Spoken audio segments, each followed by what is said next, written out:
এখন কারাগারে যারা আছেন তারা মনে করছেন আপনারা নিষ্পেষিত, নির্যাতিত, রাজনৈতিকভাবে আপনারা পরাজিত এবং রাজনৈতিকভাবে বন্দী।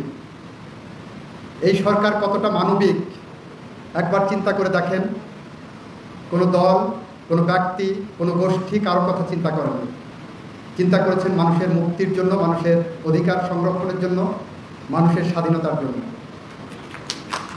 এই সরকার কোনো পক্ষপাতিত্ব করেন না।